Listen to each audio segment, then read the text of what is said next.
हंस के बोलो वो मैं आनंदित हूं क्योंकि मैं स्वर्ग जा रहा हूं। आमीन। और कोई शैतान ये छीन नहीं सकता आपसे। हालेलुया। ये जो हम सॉन्ग अभी गा रहे थे ना, मैं जिस पे आऊंगा नस्लें बदल दूंगा। जब एक श्राप किसी व्यक्ति की लाइफ में काम करता है, वो किसी भी तरह का मनुष्य हो, किसी भी जाति का हो, उसमें लक्षण होते हैं कि ये श्राप के नीचे वो क्रोध हो सकता है, वो विरोध हो सकता है, वो उसके परिवार की, उसके पूर्वजों की वो लाइन हो सकती है जहां कोई भी लंबी उम्र नहीं जीता।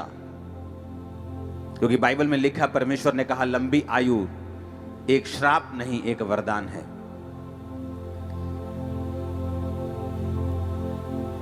एक औरत जो अच्छी भली है लेकिन उसका पति उससे भी कम औरत की ओर देखता और उसके साथ रहता है अपना परिवार छोड़ के, ये कर्ज की निशानी है।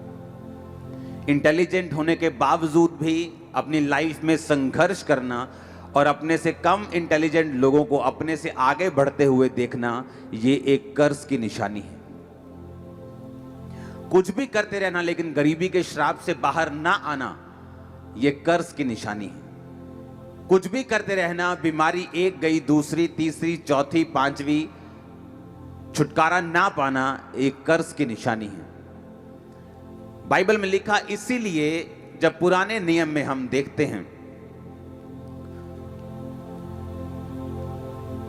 जब परमेश्वर ने मूसा को कहा कि मूसा, व्यभिचार के कारण ये लोग मर रहे हैं, अब तू ऐसा करना, एक सांप को, पीतल के सांप को क्रॉस पर चढ़ा देना। जो कोई मरने वाला, जो कोई सांप का डसा हुआ, जो कोई जस्ट 2, 4, 5, 10 मिनट में मरने वाला है, अगर उस लटके हुए सांप को देख लेगा तो वो मरेगा नहीं। बाइबल में लिखा, मूसा ने उस सांप को क्रॉस पर लटका दिया, और जब कोई सांप किसी मनुष्य को, किसी व्यक्ति को डसता था और वो लटके हुए उस सांप को जो क्रूस पर लटका हुआ था देख लेता था, तो वो मरता नहीं था। ये एक भविष्यवाणी थी। परमेश्वर ने मूसा के द्वारा कहलाया था कि मेरे बाद जो एक भविष्यद्वक्ता होगा, जो परमेश्वर तुम लोगों में लेके आएगा, तुम सब लोग उसी की सुनना। जो कोई उसकी ना सुनेगा वो लोगों में से नाश किया जाएगा। वो अपने पापों में मर जाएगा, अपनी बीमारियों में मर जाएगा, अपने ही बुने हुए जालों में फंसकर मर जाएगा। लेकिन जो कोई उस भविष्यद्वक्ता की सुनेगा, बाइबल कहती है, परमेश्वर ने कहा वो बचाया जाएगा। और परमेश्वर ने कहा मूसा से कि जो कोई तुम्हारे पास जो भविष्यद्वक्ता आने वाला है उसकी सुनेगा, वो बचाया जाएगा। बाइबल कहती है कि अगर कुर्बानी परमेश्वर यीशु मसीह ने देनी होती तो वो सिंपल कुर्बानी दे देते, तलवार से मारे जाते, या कोई उनका खून कर देता, या कहीं किसी भी और घटना से वो मर जाते। पर बाइबल में लिखा, उन्होंने क्रॉस की मृत्यु क्यों सही, क्यों यीशु मसीह क्रॉस पर चढ़ाए गए। अब व्यवस्था विवरण 21 उसकी 22 और 23 आयत में लिखा, फिर यदि किसी के प्राण दंड के योग्य कोई पाप हुआ हो जिससे वो मार डाला जाए, तो उसके शव को वृक्ष पर लटका देना, और वो शव रात को वृक्ष पर टंगा ना रहे, अवश्य उसी दिन उसे मिट्टी देना, क्योंकि जो लटकाया गया हो वो परमेश्वर की ओर से श्रापित ठहरता है। अब यहां पर परमेश्वर ने कहा पुराने नियम में कि अगर कोई प्राण दंड के योग्य कोई ऐसा पाप करे जिसकी जो सजा हो वो मौत हो, तो उसको लकड़ी पे, वृक्ष पे लटका देना, लेकिन उस वृक्ष पे लटके हुए उस लाश को रात तक रहने मत देना, उसको शाम को ही उतार देना। क्योंकि जो कोई लकड़ी पे लटकाया जाता है वो श्रापित है। जो कोई लटकाया गया हो वह परमेश्वर की ओर से शापित ठहरता है। बाइबल कहती है जब आदम और हवा ने पाप किया तो परमेश्वर ने हवा को श्रापित किया कि तूने परमेश्वर की बात को नहीं समझा, तू श्रापित है। आदम को श्रापित किया, पृथ्वी को श्रापित किया। सभी को श्रापित किया और बाइबल कहती है आदम के हवा के ब्लड में पाप चला गया। और जब ब्लड में पाप चला गया, जितनी भी उनकी संतानें हुई धरती पर, हर एक संतान जो है वो आदम और हवा के जरिए हुई। और बाइबल कहती है वो कर्स, वो पाप जो था वो ब्लड में लोगों के आगे ट्रांसफर होता गया। इसीलिए लोगों के जो स्वभाव में जो गुस्सा है, जो क्रोध है, जो मार कुटाई है, वो उनके स्वभाव से नहीं जा सकती, क्योंकि बाइबल कहती है वो श्राप के नीचे हैं। वो आदम और हवा के उस श्राप के नीचे हैं जो परमेश्वर ने उनको दिया था। अब बाइबल कहती है जब प्रभु यीशु मसीह क्यों आए, बाइबल कहती है प्रभु यीशु मसीह इसलिए आए कि हमें उस श्राप से मुक्ति दे सकें जो आदम और हवा के कारण हमारे ब्लड में आया। अब पुराने नियम में लिखा कि जो कोई उस क्रूस पर, वृक्ष पर लटकाया जाता है वो श्रापित है। हालेलुया।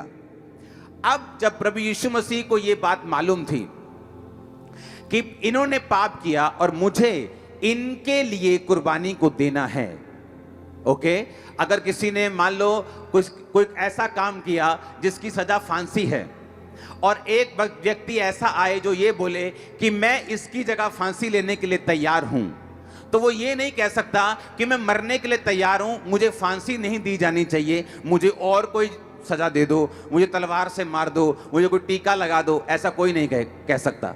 अगर उसकी जगह तुमने प्राण दंड लेना है तो जो सजा इस मनुष्य की थी वो सजा तुमको लेनी पड़ेगी। कितनों को ये बात समझ आ गई? अब बाइबल कहती है कि जब हम पाप के नीचे थे तो बाइबल कहती है पाप की मजदूरी जो थी वो मौत थी। और बाइबल कहती है इसीलिए प्रभु यीशु मसीह जब परमेश्वर जो थे वो देह धार के आए। यहोवा पिता वो एक ही परमेश्वर है, लेकिन उसका आत्मा काम करता है और प्रभु यीशु मसीह यानी उसका शब्द, उसकी जुबान, जैसे हम बोलते हैं बंदे दी एक कोई जुबान हुंदी, उसी तरह परमेश्वर की एक ही जुबान है जिस जुबान का नाम है प्रभु यीशु मसीह। और बाइबल कहती है वो देह धार कर बिना किसी इंसान के, बिना किसी मेल के, बिना किसी जेंट्स के स्पर्म के बीज के, बाइबल कहती है वो बिना किसी इंसानी मेल मिलाप के कुंवारी के जरिए आया और इसीलिए वो सबसे पवित्र परमेश्वर है इस दुनिया के ऊपर। और बाइबल कहती है अब क्या हुआ, अब जब प्रभु यीशु मसीह ने आपके लिए और मेरे लिए कुर्बानी देनी थी तो यीशु मसीह को भी ये बात मालूम थी कि जो कोई प्राण दंड के योग्य, व्यवस्था में लिखा है पुराने नियम में, यीशु मसीह ने एक बात बोली थी कि मैं पुराने नियम को नाश करने नहीं आया हूं, मैं पुराने नियम को बदलने के लिए नहीं आया हूं, मैं पुरानी व्यवस्था को पूरा करने के लिए आया हूं।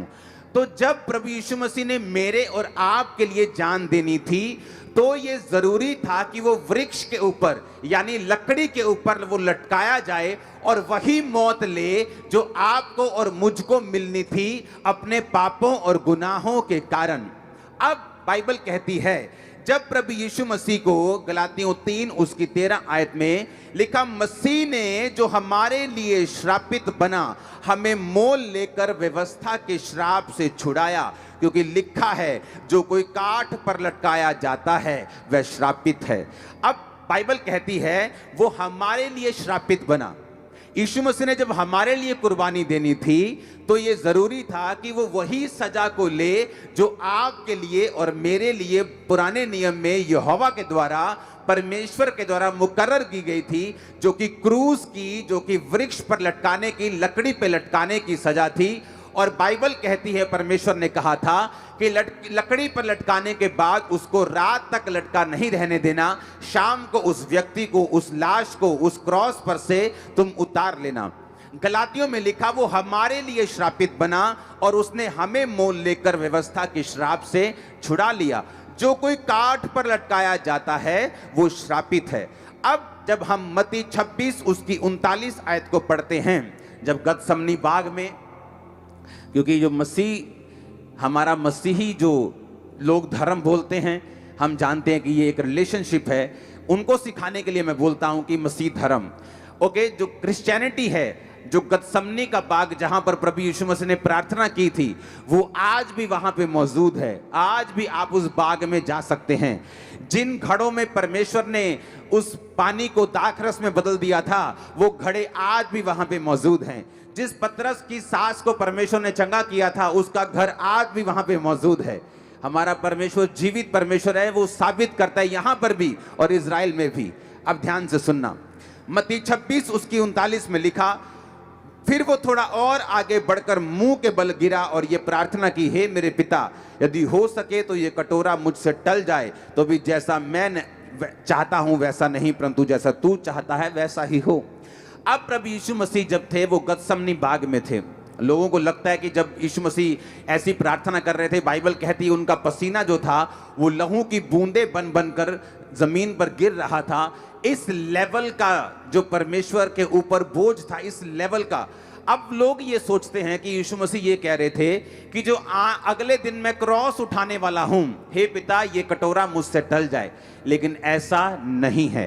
यीशु मसीह को ये बात मालूम थी कि मैं क्रॉस पर लटकाया जाऊंगा और पुराने नियम को पूरा करूंगा कि प्राण दंड के योग्य अगर किसी में गुनाह हो तो वो वृक्ष पर ही लटकाया जा सकता है, लकड़ी पर ही लटकाया जा सकता है। इसीलिए प्रभु यीशु मसीह को मालूम था कि वो क्रॉस पर ही लटकाया जाएगा, ताकि पुराना नियम जो है, परमेश्वर के मुख से निकला एक एक वचन जो है वो पूरा होगा कि इंसानों के लिए एक ही बार परमेश्वर ने क्रॉस पर लटकाए जाकर हमारे लिए बलिदान दिया और हम बचाए गए।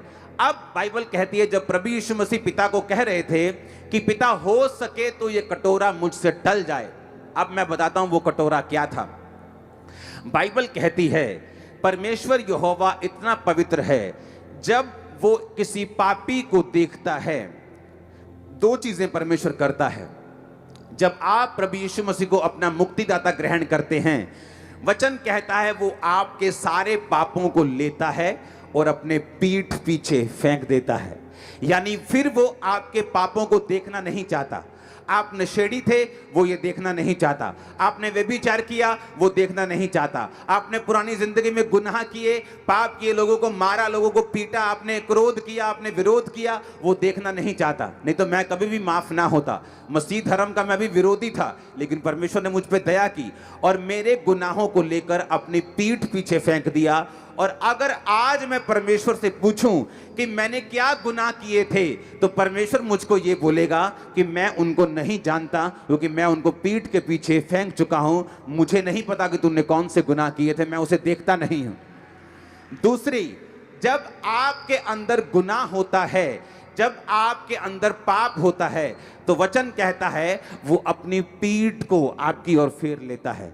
या तो वो आपके गुनाहों को अपनी पीठ पीछे फेंक देता है, जब आप गुनाह करते हैं तो वो अपनी पीठ को आपकी ओर फेर देता है। यानी आपका और परमेश्वर का जो रिश्ता है, जो नाता है, वो कट जाता है और परमेश्वर अपनी पीठ आपकी ओर कर लेता है। यानी परमेश्वर कहता है कि अब मेरा और तेरा कोई भी रिश्ता नहीं, क्योंकि तूने पाप को स्वीकार किया, अब मैं अपनी पीठ को तेरी ओर फेर लेता हूं।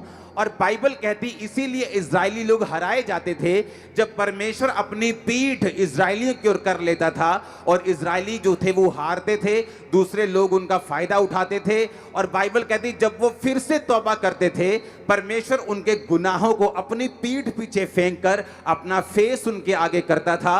और इसीलिए परमेश्वर ने पुराने नियम में अपने लोगों से कहा कि जब तुम इजरायलियों को आशीष देना, तो इस आशीष से देना कि यहोवा अपने फेस का प्रकाश तुम्हारे फेस पर चमकाए, क्योंकि उसका मुंह अब तुम्हारी ओर है, अब उसकी पीठ नहीं। उसका मुंह आपकी ओर है यीशु मसीह के नाम में। उसका मुंह आपके परिवारों की ओर, आपके फाइनेंसेस की ओर है। आप इतना ऊंचा जाने वाले, दुनिया हैरान होने वाली यीशु मसीह के नाम में। अब जब परमेश्वर का मुंह आपकी ओर है, बाइबल कहती है उसके मुख का प्रकाश आपके ऊपर आएगा और आप आशीषित होंगे। लेकिन जब परमेश्वर की पीठ आपकी ओर है, तो उसने आपको त्याग दिया है, उसने आपको छोड़ दिया है। आपका परमेश्वर के साथ रिश्ता जो है वो कट हो चुका है।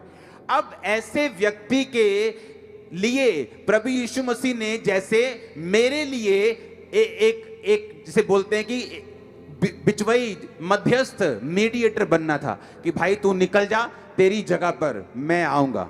अब मैं जो था, इंसान जो था, उसकी ओर तो परमेश्वर ने पीठ फेर रखी थी, वो तो परमेश्वर तो उसको देखता नहीं था। अब वही इंसान बनके जब प्रभु यीशु मसीह क्रॉस पर लटकाए गए, मत्ती 27 उसकी 46 आयत में लिखा, तीसरे पहर के निकट यीशु ने बड़े शब्द से पुकार कर कहा, एलोई एलोई लमा शब्तनी, अर्थात हे मेरे परमेश्वर तूने मुझे क्यों छोड़ दिया। अब लोगों को इस वर्ष का मतलब मालूम नहीं कि परमेश्वर ने ऐसा क्यों कहा कि तूने मुझे क्यों छोड़ दिया। बाइबल कहती है अब मेरे और आपके लिए जब यीशु मसीह क्रॉस पर लटका दिए गए तो वचन कहता है जो कोई काठ पे लटकाया जाता है वो श्रापित है। और जब श्रापित वचन बाइबल में यूज होता है इसका मतलब यह है कि यहोवा ने अपनी पीठ तुम्हारी ओर फेर ली है, वो अपनी पीठ तुम्हारी ओर करके बैठा है और अपने फेस को तुमसे दूर कर कर अपना रिश्ता तुम्हारे साथ तोड़ लिया है। और जब प्रभु यीशु मसीह क्रूस पर थे और जब यीशु मसीह ने यहोवा परमेश्वर की ओर देखा तो उसको उसका चेहरा नहीं बल्कि पीठ दिखी, क्योंकि परमेश्वर ने यीशु मसीह को कुछ देर के लिए जब वो मेरे और आपके लिए क्रॉस पर लटक रहा था और पाप बना हुआ था और बलिदान बना हुआ था और पाप को रिप्रेजेंट कर रहा था, तो परमेश्वर यहोवा ने अपनी पीठ उसकी ओर फेर ली थी। इसीलिए परमेश्वर यीशु मसीह ने कहा था, एलोई एलोई लमा शब्तनी, हे मेरे परमेश्वर तूने मुझे क्यों छोड़ दिया। इसका मतलब ये नहीं था कि वो दुखी था, उसका मतलब यह था कि परमेश्वर यीशु मसीह एक दिन पहले कह रहे थे कि मैं क्रॉस लेने के लिए तैयार हूं, मैं थूक सटवाने के लिए तैयार हूं, मैं बेइज्जती करवाने के लिए तैयार हूं, लेकिन पिता मैं इस बात के लिए तैयार नहीं हूं कि तू 5 मिनट के लिए भी मुझसे दूर हो, तू आधे घंटे के लिए भी मुझसे दूर हो, तू 1 घंटे के लिए भी अपनी पीठ मेरी ओर फेरे, मैं इस बात के लिए तैयार नहीं हूं। और इसलिए प्रभु यीशु मसीह कह रहे थे कि हो सकता है तो ये कटोरा टल जाए, लेकिन बाइबल कहती है जब वो क्रॉस पर लटकाया गया हमारे कारण कि हम परमेश्वर की ओर पीठ करके, परमेश्वर हमारी ओर पीठ करके था, उसने वो दुख सहा, उसने वो घाम सहा, उसने वो विछोड़ा सहा। और बाइबल कहती है जब वो जी उठा, बाइबल कहती है जब उसको क्रॉस पर से उतारा गया, पुराने नियम के मुताबिक ये रीत थी कि शाम तक उस क्रॉस से उतार लेना। वो लोग सोच रहे थे जिन्होंने क्रूस पर चढ़ाया था कि हम कर रहे हैं, उनको लगता था कि यीशु मसीह इतनी जल्दी कैसे मर गया। बाइबल कहती है सब की टांगे तोड़ी जाती थी देखने के लिए कि सब मर गए, लेकिन वचन कहता था कि कुर्बानी की कोई भी टांग, कोई भी हड्डी नहीं तोड़ी जाएगी। सिर्फ यीशु मसीह ऐसे शख्स हैं पूरी दुनिया में जो क्रूस पर तो लटकाए गए, पर क्रूस पर उस मौत को चेक करने के लिए उनकी एक भी हड्डी तोड़ी नहीं गई, क्योंकि वचन में लिखा था उसकी एक भी हड्डी तोड़ी नहीं जाएगी। और बाइबल कहती है जब यीशु मसीह को उतारा गया तो यह भी वचन पूरा हुआ जो व्यवस्था विवरण में लिखा हुआ है कि उसके शव को रात को क्रूस पर लटके मत रहने देना। व्यवस्था विवरण 21 उसकी 23 आयत, उसी दिन उस शव को उतार लेना। अब हमें यह समझने की जरूरत है कि बाइबल कहती जब प्रभु यीशु मसीह ने मेरे और आपके लिए वो विछोड़ा, वो दुख, वो सेपरेशन जो परमेश्वर यीशु मसीह कभी नहीं कर सकते थे परमेश्वर से, उसको कोड़ों का दुख नहीं था, उसको क्रूस का दुख नहीं था, उसको मालूम था वो इसीलिए पैदा हुए कि सब जातियों के लिए वो अपनी जान दें, पर उनको दुख था कि वो परमेश्वर से दूर होंगे। उनको दुख था कि जब वो इंसान के लिए क्रूस पर चढ़ाए जाएंगे तो उनको कुछ देर के लिए विछोड़ा सहना पड़ेगा, परमेश्वर की पीठ को देखना पड़ेगा। ऐसा सिर्फ एक समय पूरी दुनिया में, जब से ये दुनिया बनी है, लाखों करोड़ों साल जब से भी बनी है, सिर्फ एक मौका ऐसा आया जब यीशु मसीह से परमेश्वर कुछ देर के लिए दूर हो गए। और बाइबल कहती जब वो उतारे गए, जब वो जी उठे, जैसे ही वो उतारे गए, जैसे ही वो जी उठे, फिर वो पिता के पास गए। अब बैलों और बकरों का लहू लेके नहीं, अपना लहू लेके गए कि मैं सारी दुनिया के लिए इस लहू को आपके सामने चढ़ाता हूं। अब किसी को कोई लहू बहाने की जरूरत नहीं। अब यीशु मसीह के लहू के कारण हम जय पाएंगे, हम मुक्ति पाएंगे, कुर्बानी जो परमेश्वर ने दी उसके कारण चंगाई पाएंगे। इसलिए तुम ना तो यीशु मसीह की चंगाई को रोक सकते हो, ना तो उसकी साल्वेशन को रोक सकते हो, ना तो उसकी मुक्ति को रोक सकते हो। बाइबल कहती है उसने अपने लहू को परमेश्वर के सामने दिया। जब महायाजक लहू लेके जाते थे साल में एक बार सब लोगों के लिए, तो बाइबल कहती है कोई भी व्यक्ति उनको छू नहीं सकता था। जब वो अंदर परम पवित्र स्थान में जाते थे तो उनके कपड़े के पीछे रस्सी बांध दी जाती थी, क्योंकि अगर वो पवित्र ना हुआ और अंदर जाकर मर गया तो किसी के पास ये अथॉरिटी नहीं थी कि अंदर जाकर लाश को बाहर निकाल सके। उनको मालूम होता था कि अगर महायाजक मर गया तो वो उसी रस्सी से उसको खींच लेते थे। वो इतना परम पवित्र परमेश्वर की हुजूरी में जाते थे लहू लेकर, लेकिन बाइबल कहती है हर साल उनको लहू लेकर जाना पड़ता था। अगर एक बार आपके गुनाह माफ हो गए तो हर साल क्यों लेके जाना पड़ता था? बाइबल कहती है परमेश्वर ने ऐसी व्यवस्था को इसलिए बनाया ताकि यीशु मसीह के वंश तक, उसके आने तक ये लोग बने रहें, ये लोग खड़े रहें, ये लोग बचे रहें। जब प्रभु यीशु मसीह आए, एक ही बार उसने अपने लहू को बहाया और जब मरियम उसको छूने लगी, जब उसने जी उठे यीशु मसीह को देख लिया तो यीशु मसीह ने कहा, मरियम अभी मुझे मत छू। क्यों कहा उसने मत छू? क्योंकि महायाजकों को तुम छूते नहीं जब तक वो अपने काम को कंप्लीट नहीं कर लेता। अब मैं अपने पिता और तेरे पिता के पास जाता हूं, तेरे परमेश्वर अपने परमेश्वर के पास जाता हूं। और बाइबल कहती है यीशु मसीह लहू लेकर गए, अपने लहू को चढ़ाया, एक ही बार में उसने सारे जाति के लिए लहू को बहाया, कुर्बानी को बहाया। अब हमें किसी कुर्बानी की जरूरत नहीं, हम किसी भी और चीज पर विश्वास नहीं करते, उसी ब्लड के ऊपर जो मेरे और आपके लिए यीशु मसीह ने बहाया। आमीन, आमीन। अब आपको समझ होनी चाहिए क्यों यीशु मसीह को लकड़ी की क्रॉस की मृत्यु मिली, क्यों उसने लहू को बहाया, क्यों उसने सेपरेशन को सहा, क्यों ये सब उसके साथ हुआ? ताकि आप बचाए जाएं, ताकि मैं बचाया जाऊं, ताकि मेरे और आपके लिए वो उसी श्राप को, उसी कर्स को अपनी बॉडी के ऊपर, अपने जीवन के ऊपर लेकर, जो मैं और आप परमेश्वर से दूर थे, उस सेपरेशन को भी, उस अलगाव को भी, उस विछोड़े को भी अपने ऊपर लेकर वो हमें परमेश्वर के करीब कर सके।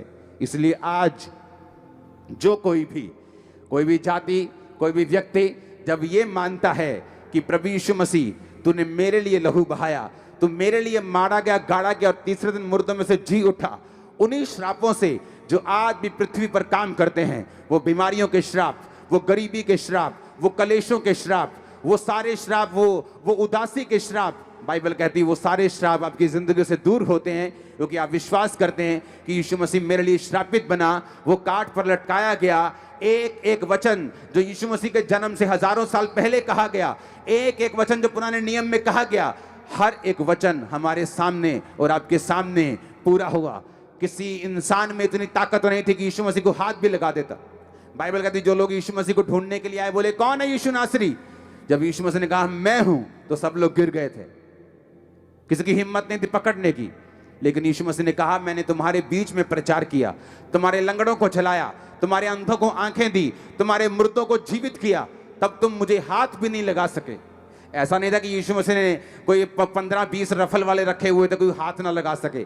बाइबल कहती वो चेलों के साथ रहता था, लेकिन बाइबल कहती कोई मनुष्य उसको हाथ नहीं लगा सका, उसमें इतनी पावर थी।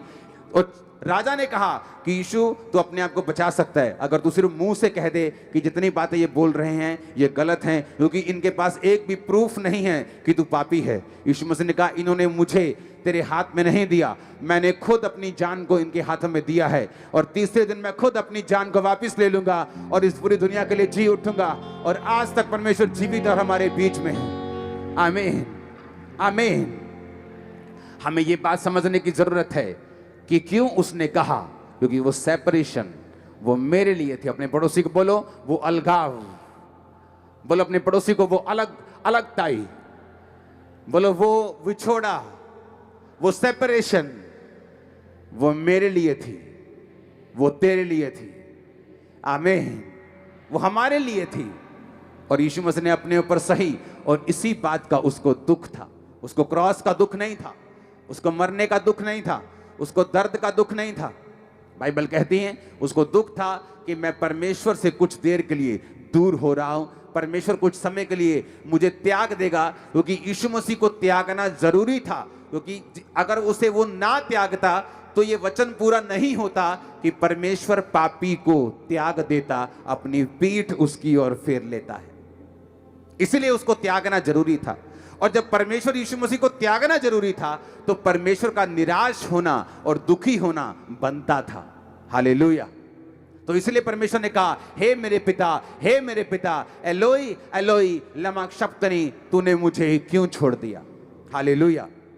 और बाइबल कहती जब परमेश्वर जी उठे, उसको मालूम था कि पवित्र आत्मा ने परमेश्वर की आत्मा ने उनको जी उठाया। और जब मरियम मिलती उसने कहा अब मैं परमेश्वर के पास जाता हूं, अब तेरे पिता और अपने पिता के पास जाता हूं, अब बैलों और बकरों के लहू से नहीं अपने लहू के साथ मैं जाता हूं। अब किसी को कोई कुर्बानी देने की जरूरत नहीं, कुर्बानी हो चुकी है। उस कुर्बानी का नाम जीसस क्राइस्ट है। ऊंची आवाज में बोलो यीशु, ऊंची आवाज सात बार बोलो यीशु।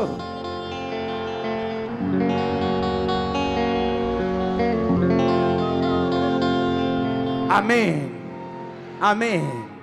वो आपके लिए और मेरे लिए कुर्बानी बना। अब किसी कुर्बानी की हमको जरूरत नहीं, किसी और ब्लड की हमको जरूरत नहीं। बाइबल कहती है वो हमारे लिए कुर्बान हुआ। आप ब्लेस्ड हैं यीशु मसीह के सामर्थी नाम में। आपका आमीन जितना ऊंचा और लंबा, ये ब्लेसिंग उतनी ऊंची और लंबी है। Hallelujah hallelujah. इसलिए हमारी लड़ाई शारीरिक नहीं, किसी शारीरिक विरोधी के साथ नहीं। वो हमारे हेल्पर्स हैं, विरोधी नहीं। याद रखो, वो हमारे विरोधी नहीं हैं। हम उनसे प्यार करते हैं, थे और करते रहेंगे।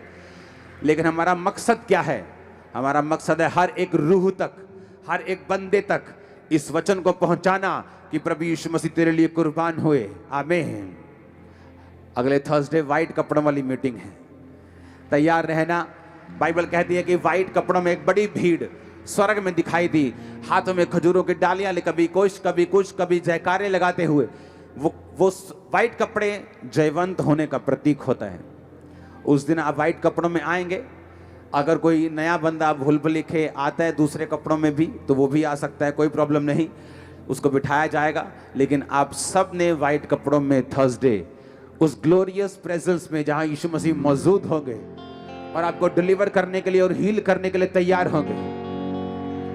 हम सब अपनी अपनी बातें कर सकते हैं, लेकिन काम यीशु मसीह आज भी करते हैं। वो आज भी हील करते हैं, आज भी डिलीवर करते हैं, आज भी आपकी आंखों के सामने वो आपको चंगा भी करेंगे और आजाद भी करेंगे। वो बीमारों को चंगा भी करेंगे और छुड़ाएंगे भी। वो दुष्ट आत्माओं से भरे हुए व्यक्ति को चंगा भी करेंगे और आजाद भी करेंगे। क्योंकि जो वो बोलते हैं वो करते भी हैं। जो बाइबल है वो सिर्फ शब्दों का परमेश्वर नहीं, वो कर्मों का परमेश्वर भी है। वो आज भी हमें छुड़ाता है, सिर्फ बातें नहीं करता, आज भी हमें आजाद करता है। आमीन हालेलुया।